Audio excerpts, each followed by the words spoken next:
Oi, gente, tudo bem com vocês? Programa Brasil Consciência no ar para falar nesta semana sobre o primeiro lançamento orbital e comercial que deverá acontecer a partir da base de Alcântara, no Maranhão, neste fim de 2025.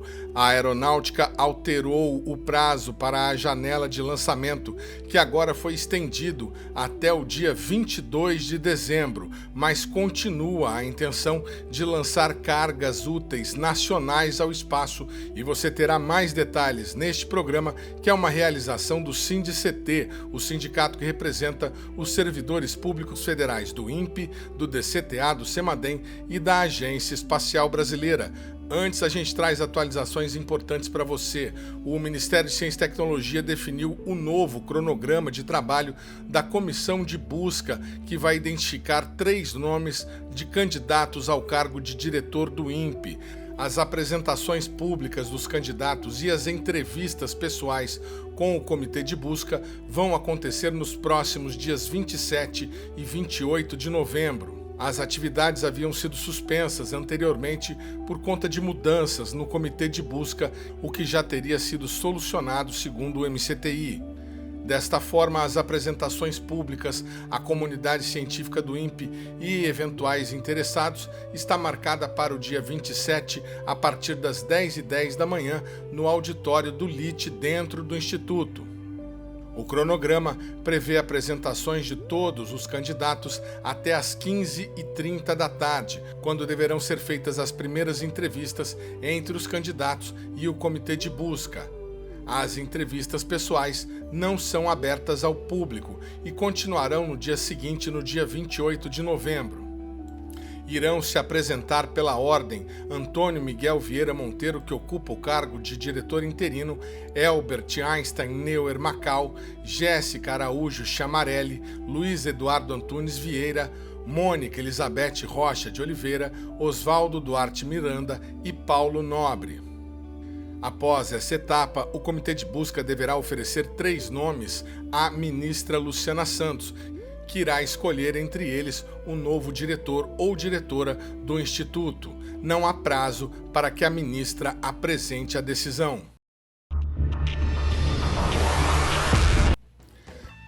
Ainda falando do INPE, o Instituto anunciou a abertura de inscrições para o novo programa de pós-graduação em Engenharia e Tecnologia Espacial. Você que acompanha o Brasil Consciência sabe que nós trouxemos com exclusividade em 2022 a informação de que o curso antigo de mestrado e doutorado havia sido descredenciado pela CAPES durante o processo de avaliação da entidade.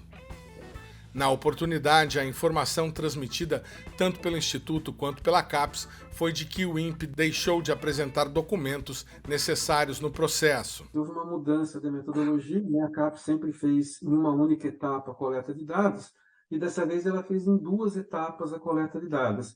E houve uma falha no envio da segunda parte, que envolveu alguns dados, e esses dados nos prejudicaram. Então, fundamentalmente, foi isso. Houve uma falha no report, a gente não sabe até agora ainda bem por quê, o que aconteceu nessa comunicação, mas houve uma falha de envio de dados. E isso porque a CAPES mudou a sistemática, né? Então, esse segundo envio não havia mais nenhum controle, não passava mais pela direção ou pela pró-reitoria, não passava mais por ninguém. Então, aconteceu uma falha nesses dados. O Brasil Consciência acompanha a questão desde então e no começo do ano trouxemos a informação de que um novo curso inscrito na CAPES havia sido aceito e deveria retomar matrículas em breve. Como é que vocês receberam a notícia de que o curso de Engenharia Espacial do INPE seria retomado? Com alívio, mas também com uma certa segurança, que a gente entende bem o valor desse curso, né, do contexto desse curso dentro das ações do INPE. Então, não ter esse programa de pós-graduação em Engenharia e Tecnologias Espaciais é uma coisa difícil até da gente digerir. Então, mesmo se fosse recusado, a gente ia tentar de novo, tentar até conseguir fazer uma proposta bem clara, bem aceita para o CTC, para o Comitê de Avaliação do CTC. Mas, por sorte, eles viram, depois de uma certa tempo de revisão, eles viram a necessidade estratégica do programa. A gente tinha conversado quando inicialmente não havia sido aceita. E você me falou, nós vamos entrar com pedido de revisão. O que aconteceu que possa ser explicado para o telespectador, né, nessa revisão? O que vocês apresentaram para a CAPES para convencê-los de que o curso do INPE poderia ser aceito? Bom, na resposta bem simples, a gente apresentou o INPE. Geralmente, esse processo todo de preparar um programa, um novo programa de pós-graduação, ele é feito através de uma burocracia normal, uma papelada normal que a CAPES espera, chamada PCN. E nessa PCN você coloca a proposta, diz quem vai trabalhar no curso, quais são as linhas, e a gente usou o que a gente já tinha da experiência da engenharia. O comitê que preparou isso aqui dentro foi muito bem embasado para usar também as diferenças que a gente estava propondo, que são as evoluções do curso. Esse documento foi para lá e mesmo assim foi considerado insatisfatório pela comissão que faz a primeira avaliação. Nós convidamos o representante da avaliação para ir visitar o INPE. Isso não é tráfico de influência, não tem absolutamente nada, é um procedimento normal. Mas é onde a gente conversa e mostra, olha, nós somos isso aqui, o que a gente escreveu de errado? O que não ficou claro? E foi muito proveitoso. Essa pessoa deu um seminário para a gente, o coordenador da avaliação, e através disso apontou o que faltou a gente colocar no papel que a gente evidentemente tem. Então nós temos a capacidade, nós temos a demanda, nós temos as missões que criam essa demanda do programa de engenharia, e ficou claro, com essas sugestões, nós fizemos o recurso e o recurso foi aceito. Ainda segundo o INPE, o novo curso foi concebido para atender às novas tendências em educação na área espacial, integrando conhecimentos tecnológicos e práticos em uma abordagem multidisciplinar. A nova formação abrange as áreas de engenharia de sistemas, gestão da qualidade, gestão de projetos, sistemas espaciais e tecnologias associadas, além de tópicos científicos e técnicos essenciais para missões espaciais, como plataformas orbitais, sistemas de solo, sensores, novos materiais, combustão, transferência de calor e áreas afins. Ainda segundo o INPE, o novo programa vai possibilitar ao aluno a participação em experimentos embarcáveis, contato direto com modelos de ensaio e acesso aos laboratórios especializados do Instituto, o que favorece a formação prática e aplicada. Os alunos do novo curso vão conviver com alunos do programa anterior até 2029, quando o último estudante do programa extinto deverá se formar. A pós-graduação do INPE existe desde 1968 e, segundo o Instituto, já formou mais de 2.600 mestres e 1.200 doutores. Além da engenharia espacial retomada, o programa inclui também pós-graduação em astrofísica, ciência do sistema terrestre, computação aplicada, geofísica espacial, meteorologia e sensoriamento remoto. As inscrições para o novo programa podem ser feitas até o próximo dia 31 de dezembro. O edital, os requisitos e os formulários necessários estão disponíveis na página oficial da pós-graduação do INPE.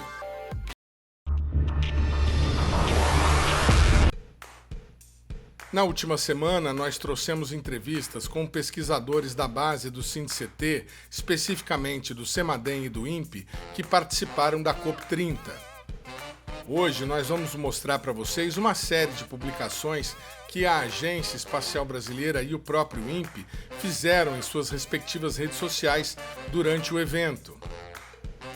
O Instituto e a agência fizeram publicações com imagens coletadas pela constelação de satélites de sensoriamento remoto dos BRICS, a iniciativa de cooperação entre Brasil, Rússia, China, Índia e África do Sul para o compartilhamento de imagens de satélite e de infraestrutura de solo.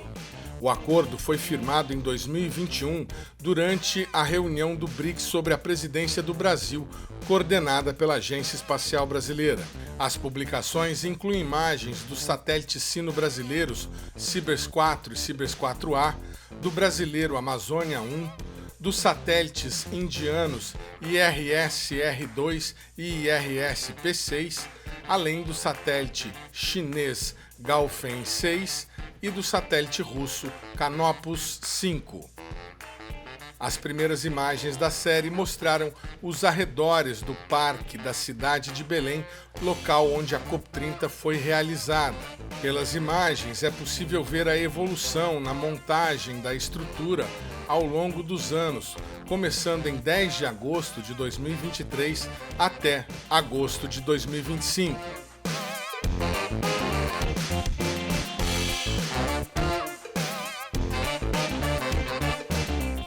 Em outra publicação, é possível ver com 2 satélites diferentes o local onde o rio Amazonas, mais marrom, se encontra com as águas do rio Xingu, mais escuras.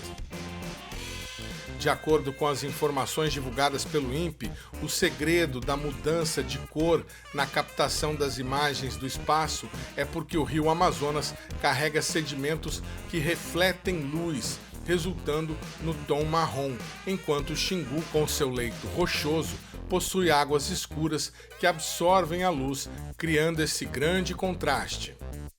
A seleção das imagens, o recorte temático e as informações técnicas são do pesquisador Thales Kortin, da área de sensoriamento remoto, sob a supervisão da pesquisadora Lúbia Vinhas. Na próxima semana, traremos mais informações sobre a participação dos pesquisadores da base do SINCT na COP30. E veja a seguir informações sobre o primeiro lançamento orbital na base de Alcântara. É um instante só.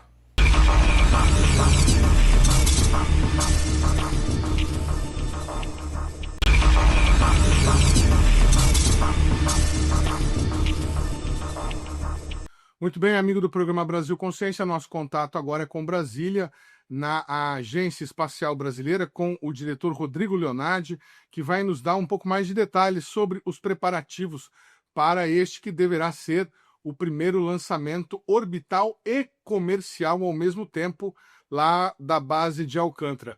Bom dia, doutor Rodrigo, obrigado por ter aceitado o nosso convite. A gente tem recebido informações em notas da Aeronáutica ou em notas conjuntas da Agência Espacial Brasileira e da Aeronáutica sobre os preparativos. A informação que nós tivemos, a última, é de que os sul-coreanos da Innospace haviam iniciado a integração das cargas úteis dentro do foguete. Como é que foi feita essa participação, uma vez que a gente tem cargas apoiadas pela AEB? Quando que essas cargas chegaram a Alcântara e como que a AEB está acompanhando esse processo? Bom, antes de mais nada, obrigado aí pela oportunidade de divulgar o Programa Espacial Brasileiro aqui no seu canal. Olha, está sendo uma atividade muito intensa. A primeira oportunidade de lançamento, se tudo se confirmar, vai ser agora no dia 26 de novembro. E nós temos uma equipe da EB permanente lá em Alcântara, auxiliando com todas as interfaces, não só para autorização, como para a integração dessas cargas úteis no veículo lançador Ramtinano. Nós temos cargas úteis que foram desenvolvidas pela Universidade Federal de Santa Catarina e também pela Universidade Federal do Maranhão. São CubeSats, eles estão sendo integrados num deployer. Nós temos um deployer desenvolvido também no Brasil pela Bizu Space, que também vai ser qualificado. Então, não só teremos lançamentos de satélites pela primeira vez a partir do território nacional, um dos deployers está a bordo do veículo lançador é um deployer nacional, então a gente também vai poder qualificar um deployer nosso. Nós temos outras cargas úteis que são desenvolvimento tecnológico, sistemas inerciais, e nós também temos um satélite estrangeiro da Índia que vai aproveitar e pegar uma carona nesse lançamento. Então, é uma atividade muito intensa, todas as interfaces e a logística está acontecendo em tempo real enquanto a gente conversa. Eu gostaria de ter uma informação mais precisa de como isso aconteceu nos últimos dias. Eu não estou lá em Alcântara, então as informações que eu tenho recebido são dos nossos coordenadores, que nos garantem que as cargas úteis, que são as cargas úteis que são apoiadas pela Agência Espacial Brasileira, já estão integradas no deployer, aguardando o go-ahead.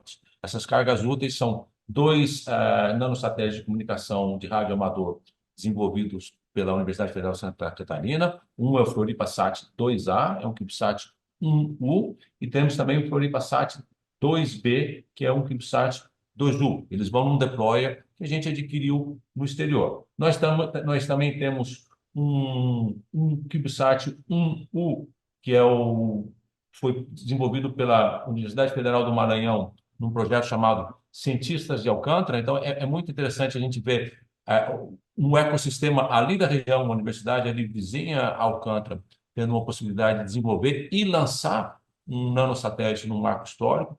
Essa, inclusive, iniciativa contou com o apoio de uma startup brasileira, a Pion, e apoio das Nações Unidas, recursos do PNUD, e nós temos outras iniciativas que, digamos, são apoiadas institucionalmente pela EIB, como, por exemplo, o Jussara-Cá, que também foi desenvolvido pela Universidade Federal do Maranhão. O que a gente vê é todo um ecossistema se movimentando e se alinhando para fazer com que esse feito histórico seja possível. Não só temos, obviamente, uma iniciativa que, obviamente, está sendo capitaneada pela Força Aérea, tem mais de 400 profissionais nesses dias, estrangeiros e brasileiros, transitando por Alcântara. A gente nunca viu uma Alcântara tão ativa, tão efervescente, viabilizando todas as interfaces necessárias. O nosso dever de casa, aqui como agência, é garantir que essas interfaces aconteçam, e eu tenho ouvido dos nossos coordenadores que as cargas úteis estão prontas, aguardando o go-ahead para a integração no veículo lançador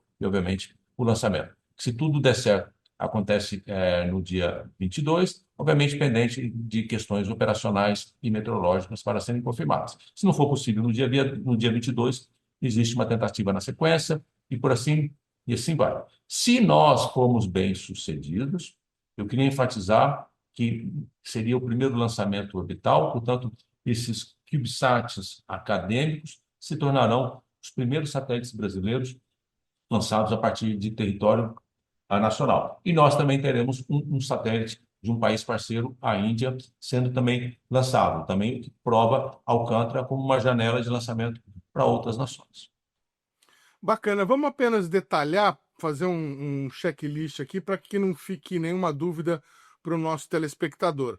Nós estamos falando de 2 satélites lá da Universidade Federal de Santa Catarina, o FloripaSat 2A e o FloripaSat 2B, como o Dr. Rodrigo já detalhou. Nós temos também como carga apoiada pela AEB, dentro do envelope que a AEB negociou com a InnoSpace, o sistema de navegação inercial que foi desenvolvido pelas empresas ConcertSpace, Kron e Horusitech, que é o sistema de navegação inercial que vai ser usado no MLBR, no microlançador brasileiro. Então essas são as cargas úteis desse envelope. Aí o detalhamento que eu queria do Dr. Rodrigo Leonardi é sobre essas outras cargas. O senhor falou em um deployer da Bizu Space, que é uma startup aqui de São José dos Campos, que está desenvolvendo um motor a propulsão líquida dentro do projeto MLBR, mas que não é para esse primeiro protótipo. E o que seria esse deployer?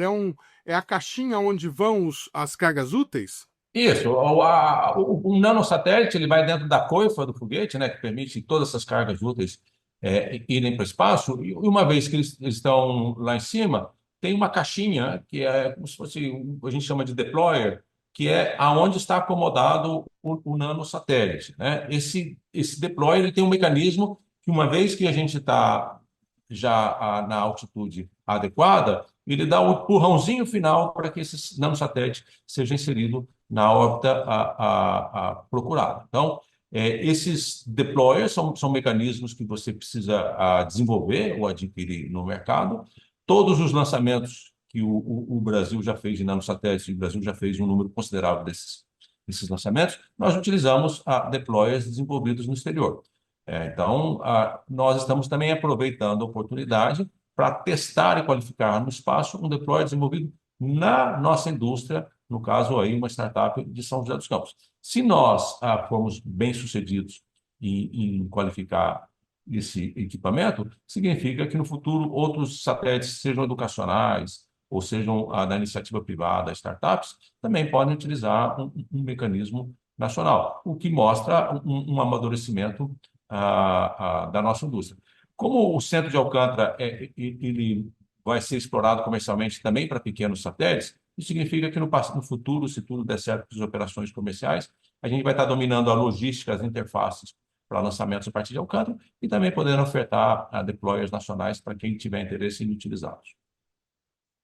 Perfeitamente. Só uma dúvida. Esse deployer da Bizu Space, ele vai lançar algum desses nanosatélites no espaço ou ele só será qualificado em Ele vai lançar, sem... se não me engano, é o Jussara-Cá. Aí a gente precisa confirmar. Eu peço aí para o ouvinte um pouquinho de paciência, porque, como eu falei, é tanta coisa acontecendo em Alcântara ao mesmo tempo que não necessariamente eu estou aqui com a informação em tempo real, mas sim, o Jussara-K, que foi desenvolvido pelo Laboratório de Eletrônica e Sistemas Embarcados Espaciais da Universidade Federal do Maranhão, que é um satélite CubeSat 1U educacional para recepção e transmissão de dados ambientais de plataformas de coleta de dados.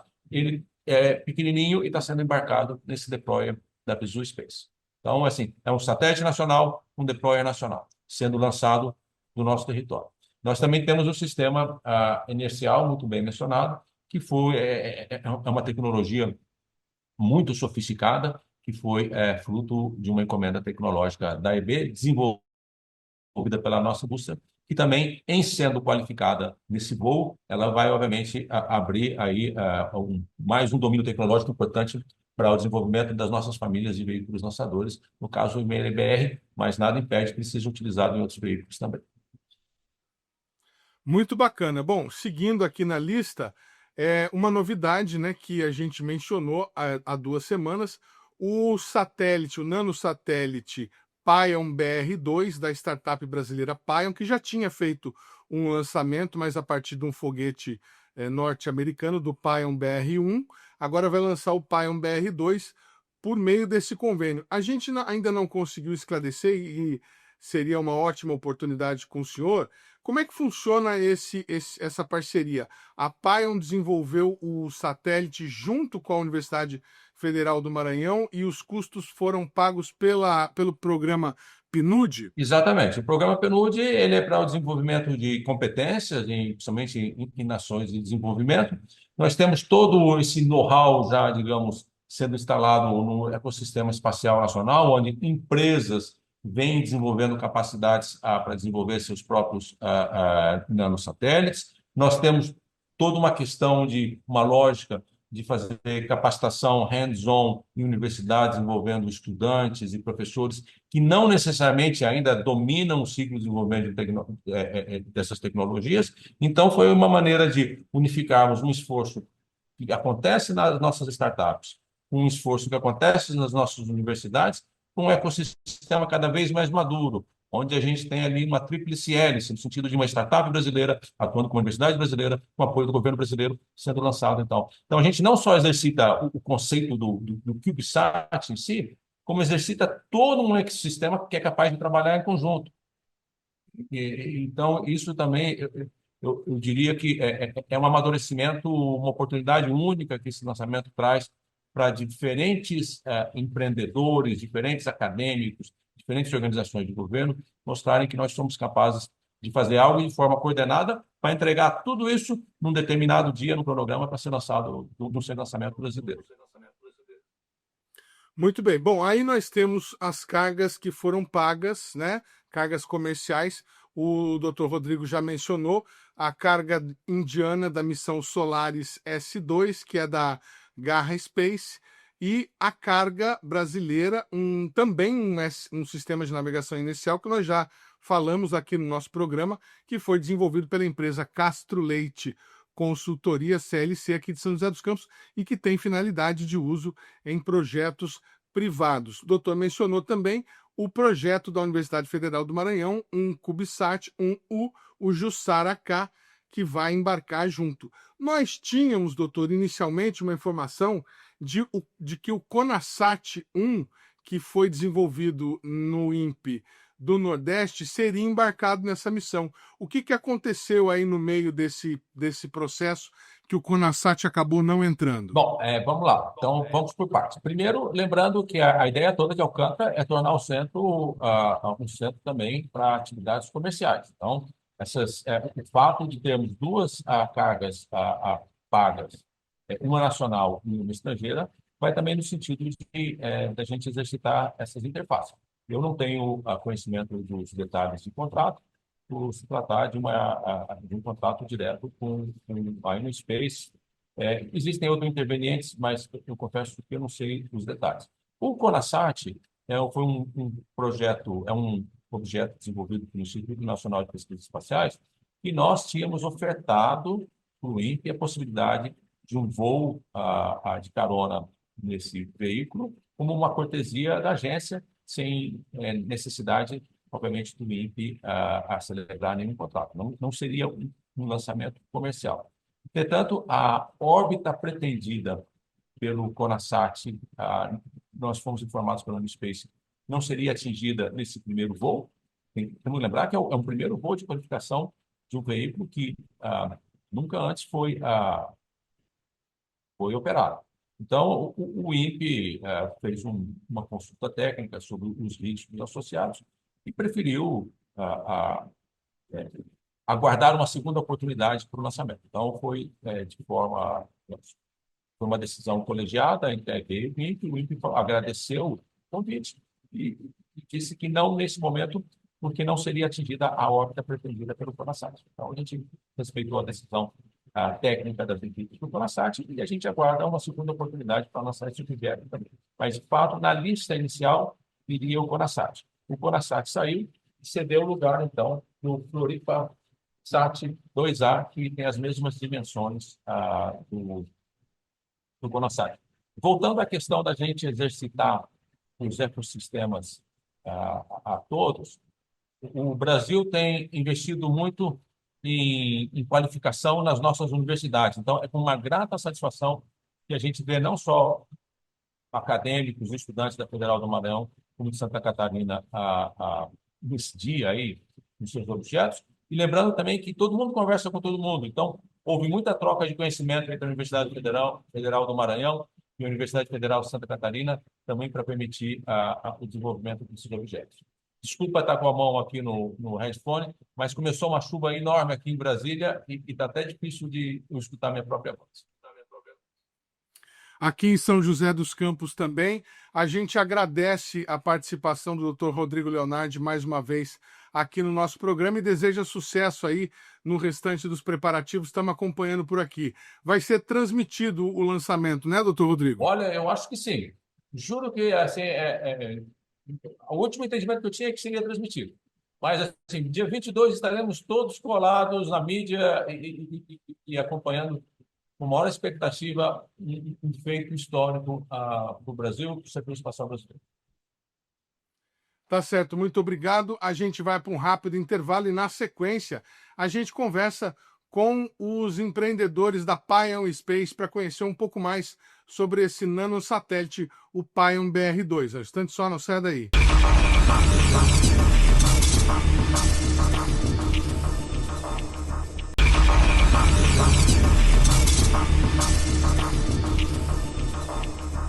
Muito bem, amigo do programa Brasil Consciência. Agora a gente fala sobre uma das cargas úteis que estarão presentes no voo inaugural, orbital e comercial da base de Alcântara. Eu estou falando do satélite, do nanosatélite Pion BR2, da Pion Aerospace, uma startup brasileira que já havia lançado o seu primeiro satélite, o Pion BR1, e que agora vai ingressar neste lançamento, na tentativa de lançamento em Alcântara, numa parceria com a Universidade Federal do Maranhão. Para falar sobre esse assunto, a gente está aqui em contato com o João Vilas Boas, que é cofundador da Pion e diretor de tecnologia.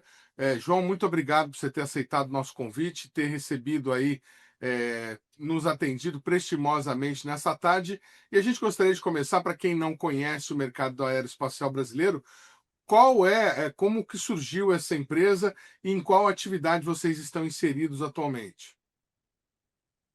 Sim, a gente, bom dia, boa tarde.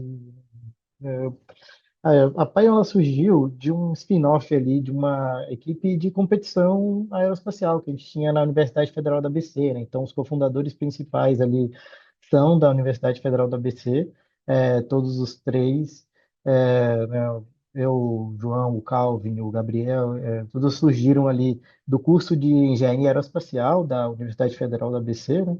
E já naquela época, tanto o Calvin quanto o Gabriel, quanto eu, a gente participava de muita competição, tanto de foguete modelismo, de satélites, de robótica, e todo mundo foi sempre querendo mais ali, querendo criar alguma coisa e sair também só da parte de competições e também criar alguma coisa nesse sentido, né, algo próprio assim no Brasil, né? Então a gente começou experimentando com a parte de propulsão híbrida ali, né? Então, lá em 2018, 2019, a Pion foi uma das primeiras empresas do país, barra, primeiros grupos ali, né?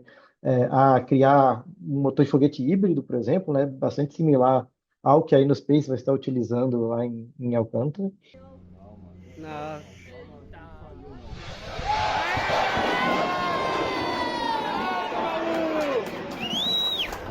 Caraca, mané. Mandou, pai. Mandou, mano.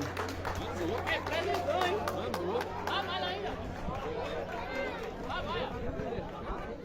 A gente experimentou um pouco com essa tecnologia, né? Foi um tempo, testou um dos primeiros motores, lançou o primeiro foguete híbrido aqui no Brasil, mas a gente também tinha nosso pezinho ali na parte tecnológica, parte robótica, e sempre experimentava com uma parte mais assim também, né? Então a gente tinha uns kits, por exemplo, de satélites educacionais e coisas nesse sentido, porque a gente queria sim dar entrada nesse mercado de educação também na parte espacial, né? Queria ensinar mais pessoas ali sobre a parte de espaço, sobre toda essa parte tecnológica. Então, é, a gente tem, né, diversos kits e diversos produtos diferentes para essa área, e um deles é o kit que é utilizado como a base para a Olimpíada Brasileira de Satélites, né? Então, a Paion forneceu diversos kits para as equipes ali da Olimpíada Brasileira de Satélites, lá do MCTI, né? Que é justamente uma boa porta de entrada para todo mundo que quiser ali experimentar com essa área, né? Então,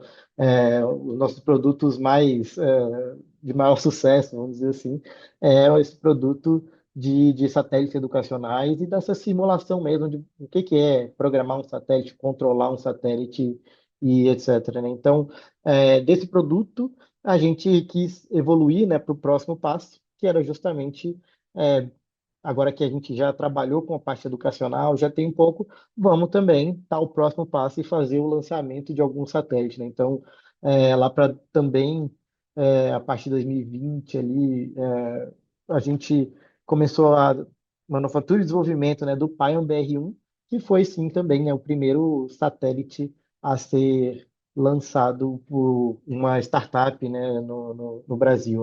Antes a gente, acho que a maior parte dos satélites tinham sido tanto projetos governamentais quanto parcerias, né, com empresas estrangeiras ou algo assim, e a gente parou para desenvolver, né, o primeiro satélite que a gente fosse lançar assim. Então, o Pion BR-1, né, foi esse primeiro satélite. Ele era um pocket cube, né?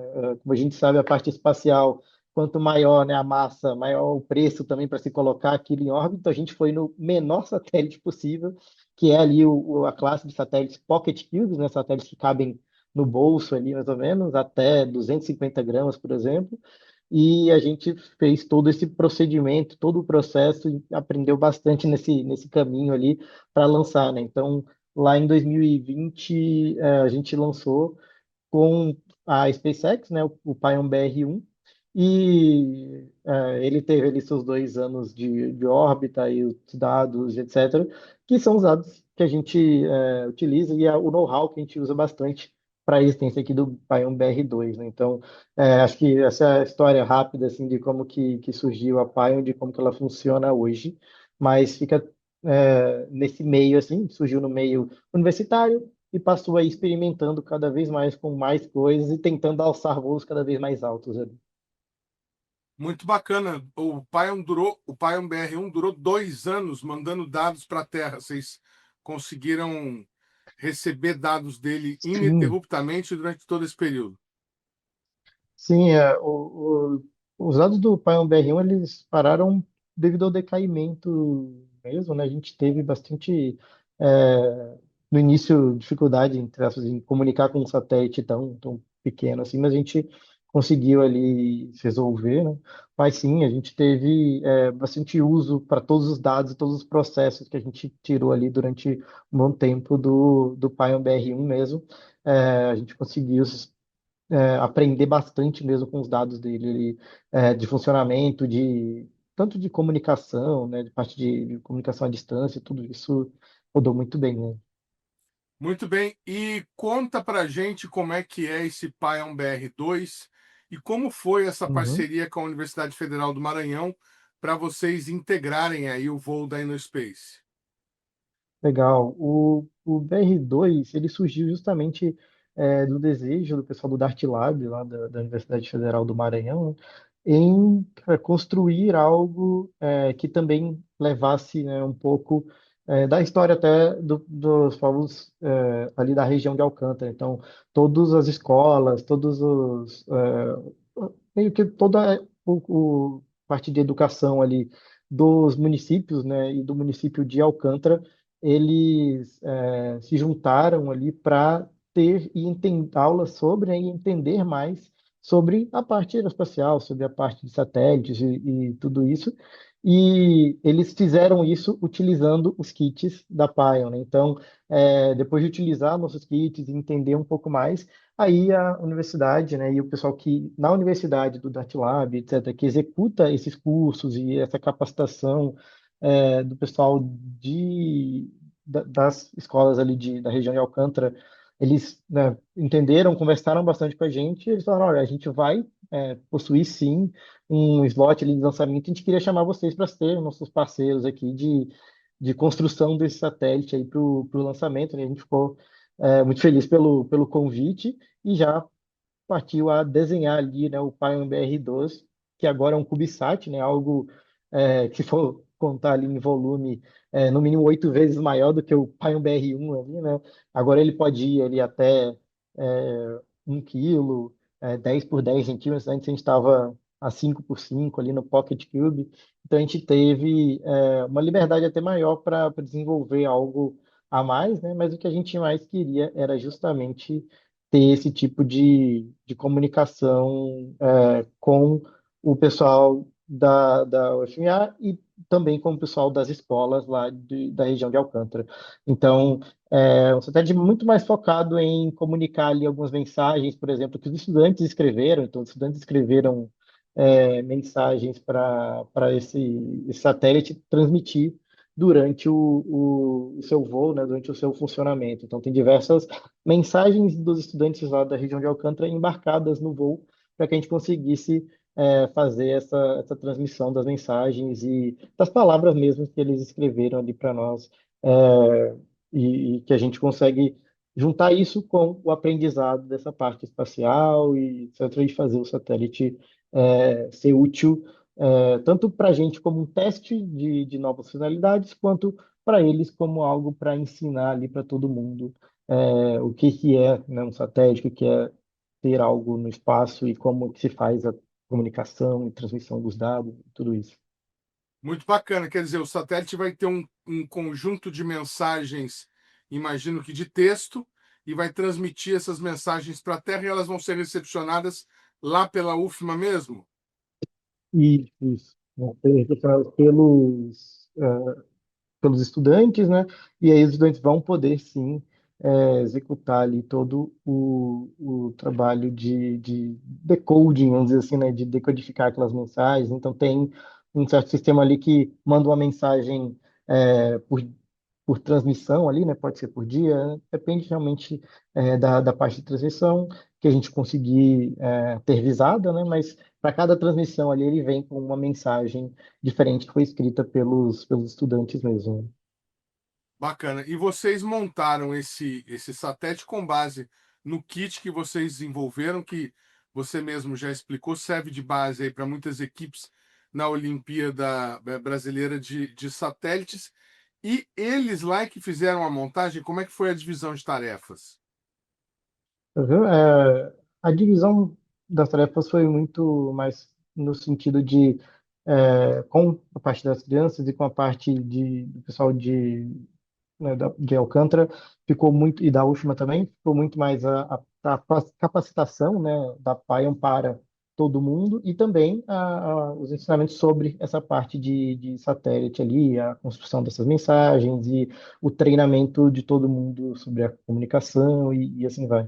Do nosso lado, realmente, como requer ali uma parte mais, né, de uma sala mais limpa, algo nesse sentido, a gente preferiu não ficar transportando satélite indo e voltando até lá, né? Decidiu ficar mesmo na nossa sede aqui da PAI em São Paulo, construir tudo por aqui e depois só enviar o satélite para que eles mesmos fizessem ali a parte de integração no foguete e etc. Então a gente enviou o satélite a eles e eles que cuidaram, né, com todo o carinho que eles aplicaram a ele. A gente recebeu vídeo deles, do pessoal da UFMA, 5, 6 ali. Estamos indo lá buscar o satélite, estamos indo em comboio aqui para fazer a segurança, fazer a proteção da nossa carga aqui, né?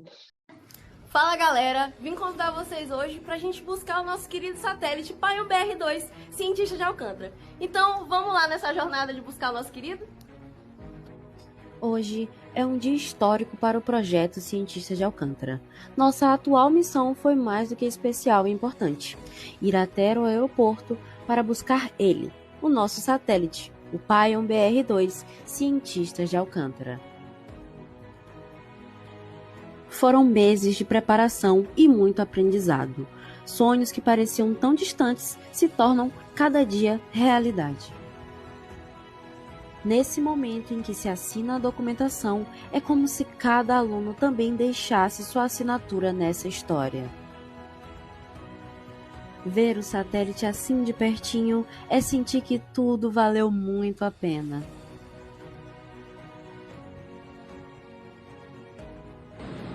Foi aqui que pediram um satélite? E ele chegou. E com ele, um pedacinho dos sonhos que nasceram nas salas de aulas de Alcântara. Agora estão perto de ganhar a órbita. O projeto Cientista de Alcântara continua sua próxima missão: mostrar que o céu é apenas o início disso tudo.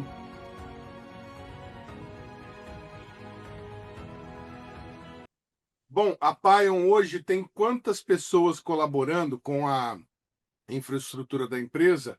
E qual que é o próximo passo? O que vocês pretendem fazer? Hoje a gente está ali em torno de umas 5, 6 pessoas, né? Como disse, é uma operação já pequena. É, a gente tem ali os 3 fundadores, né? E mais essas pessoas que nos ajudam com projetos maiores, assim. Mas é muito mais focado né, em poucas coisas de cada vez. Muito porque até os fundadores hoje já têm outros empregos em paralelo à Pai, né? A gente tentou durante um bom tempo tocar só a empresa e dar realmente o foco nisso, mas a gente não conseguia ter a saída suficiente para, né, sustentar ali os 3 e a empresa, etc. Não, ainda, né, a gente precisava crescer mais, estar num patamar empresa maior, então cada um voltou um pouco ali para o seu emprego, né, anterior à fundação da empresa. Então a gente não está fazendo muitos projetos, né, grandes, assim, gigantes, mas estamos aos poucos sempre construindo algo novo, né? Uma das coisas que a gente mais gosta de fazer, que a gente executa sempre, é a Latin American Space Challenge, né? Que a gente acabou de retornar dela, tanto que um dos motivos que a gente não esteve lá na integração do satélite foi a concorrência entre esses 2 eventos, né?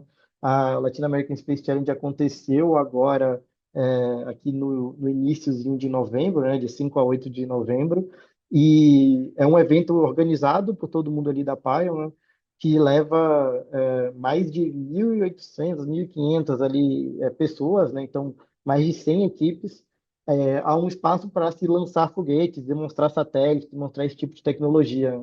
Então esse é um evento que a gente tenta executar ele anualmente, né, então a gente já está na 6ª Latin American Space Challenge, então toda a todo o pessoal da Paion para nesse momento para organizar esse desafio espacial, né, e estar lá atendendo equipes do Brasil e de fora também, né? Tinha equipes principalmente brasileiras, mas tinha equipes do México, do Paraguai, do Peru, tinha até a equipe da Índia que veio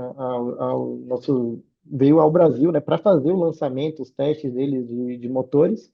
Então, esse é um dos nossos principais focos hoje, né? Continuar um pouco nessa área mais da educação, mas a gente vem se desenvolvendo novas versões dos kits educacionais de satélite, só, como eu falei, numa frequência um pouquinho mais, né, uma velocidade um pouquinho mais lenta, justamente porque todo mundo ainda tem um trabalho ali externo, né, não é todo mundo 100% focado no desenvolvimento, né, tanto que se fosse para seguir um desenvolvimento mais direto, assim, a gente conseguiria terminar como foi o BR1 ali em 9, 10 meses, né? Só que demorou um pouquinho mais agora o BR2, justamente porque a gente não estava 100% focado, né?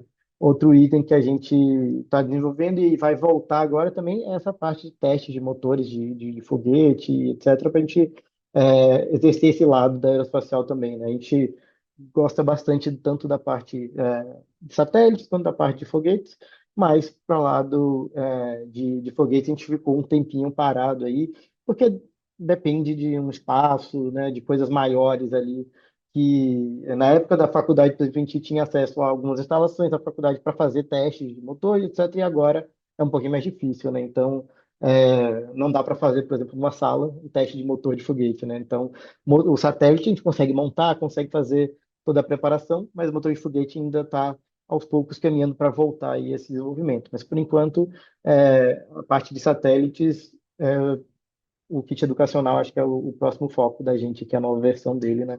E é claro, anualmente executar a Latin American Space Challenge, que é muito, muito bom para todo mundo aqui no Brasil. As equipes adoraram esse ano e a gente espera que ano que vem seja melhor ainda.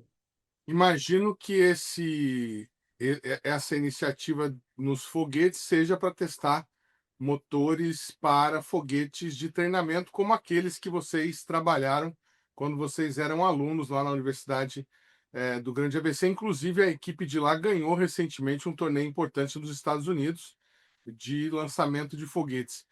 Se uma universidade ou uma escola pública, uma escola privada do Brasil hoje quiser construir um satélite usando a base que a Pion produz, o que ela tem que fazer e quanto que sairia isso? A base que a Pion tem hoje dos satélites, né, o kit educacional em si, ele não é focado, né, na parte mais espacial, ele é um pouquinho mais tem menos funcionalidades, né? Um pouquinho mais reduzido todo a funcionalidade dele em si. É mais para um uso em sala de aula, por exemplo. Mas esse kit ele fica ali em torno de uns 3, 4 mil reais para que a escola utilize diversas vezes, né? Os kits foram entregues lá em 2020 também, 21, e até hoje tem escola usando, todo mundo ainda usa.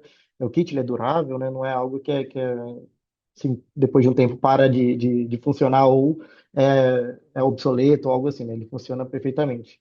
Mas eu acho que para o satélite orbital, ainda assim, esse que a gente utilizou com o pessoal do Maranhão, a gente foi para o máximo assim, de economia, né? Porque com a parceria também veio a parte da Pion de financeiro, né? O financeiro foi todo custeado pela Pion, né? Então, o lançamento, a parte física ali do foguete, do satélite, no caso, foi todo o custo em si da Pion, né? Todo o hardware, todo o desenvolvimento. Então, a gente tentou deixar o custo o menor possível, mas é algo em torno de uns 20 a 30 mil reais, mais ou menos, que a gente consegue chegar no custo do satélite orbital, por exemplo, né? Então, é muito mais barato que a gente já viu em outros lugares que às vezes só o controlador de voo de um satélite já é esse valor, né? Então, a gente tenta ao máximo reduzir e desenvolver o máximo da tecnologia aqui para que esse valor seja sempre, sempre baixo, né? Tá certo, olha, eu quero agradecer demais ao João Vilas Boas pela participação aqui no nosso programa. Obrigado, João, e sucesso para vocês aí da Pion, que vocês consigam muitos clientes e novos satélites aí para o futuro, viu? Obrigado, João. É um prazer ter compartilhado aqui com você um pouco da história da Pion, do satélite que a gente já criou. E eu convido todo mundo a seguir a Pion em todos os lugares, aí, LinkedIn, Instagram, qualquer uma das redes sociais.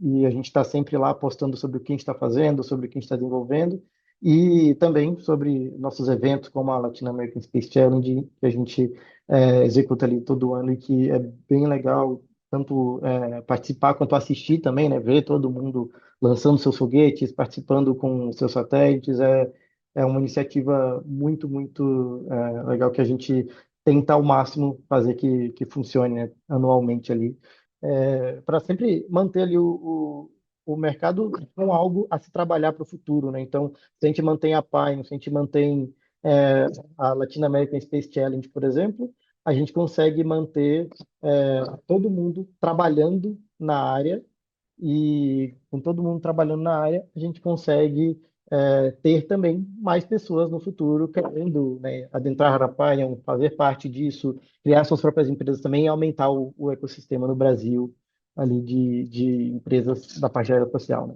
Mas é isso. Muito obrigado, Edmundo, pela área e pelo espaço. O programa Brasil Consciência de hoje vai ficando por aqui. Você que quiser conferir os demais conteúdos produzidos pelo SINDCT, nossas redes sociais estão na tela nesse momento. Dúvidas, críticas, sugestões, nosso e-mail é sempre o caminho para o contato com o nosso programa. A gente volta na semana que vem com mais uma atração inédita para vocês.